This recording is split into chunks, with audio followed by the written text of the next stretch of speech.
नववर्षाच्या स्वागतासाठी मुंबईकर आता सज्ज झालेला पाहायला मिळत आहे। आपण सध्या उपस्थित आहोत सिद्धिविनायक या परिसरात, जिथे आपण पाहू शकता मोठ्या प्रमाणात जे आहे ते भाविकांची गर्दी झालेली पाहायला मिळत आहे। खरं तर मुंबईत अनेक ठिकाणी मुंबईकरांकडून जे आहे ते विविध प्रकारे नवीन वर्षाचे स्वागत जे आहे ते केले जाते। काही नागरिक हे हॉटेल असेल रिसॉर्टमध्ये जाऊन नवीन वर्षाचे स्वागत करतात, तर मुंबईतल्या गेटवे ऑफ इंडिया असेल किंवा गिरगाव चौपाटी अशा विविध ठिकाणी जे आहे ते पर्यटकांची देखील गर्दी झालेली पाहायला मिळत असते। मात्र आज आपण पाहू शकता नवीन वर्षाच्या स्वागतासाठी जे आहे ते आज पहाटे 3:30 ते 4 वाजल्यापासूनच सिद्धिविनायक मंदिराच्या या परिसरात जे आहे ते मोठ्या प्रमाणात भाविकांनी गर्दी केलेली आपल्याला पाहायला मिळत आहे।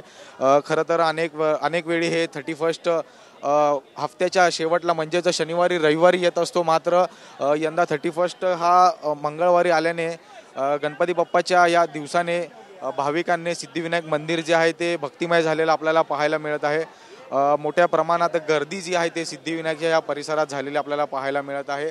लहान मुलं असतील, ज्येष्ठ नागरिक असतील, तसेच सर्वच परिवार जे आहेत ते आपल्या सोबतीने या सिद्धिविनायकच्या बाप्पाच्या दर्शनासाठी आलेले आहेत। त्याचसोबत नवीन वर्षाला चांगलं नवीन वर्ष हे जाण्यासाठी प्रार्थना करण्यासाठी जे आहे ते मुंबईकर हे आता सिद्धिविनायक येथे आपल्याला आलेले पाहायला मिळत आहे। रात्री 12 नंतर जे आहे ते नवीन वर्षाचे स्वागत जे होणार आहे, मात्र उद्या सुद्धा सिद्धिविनायकच्या या मंदिरात अशाच पद्धतीची भाविकांची गर्दी जी आहे ते आपल्याला झालेली पाहायला मिळणार आहे। व्हिडिओ जर्नलिस्ट संतोष कडलकसह मी जय पवार, TV9 मराठी, मुंबई।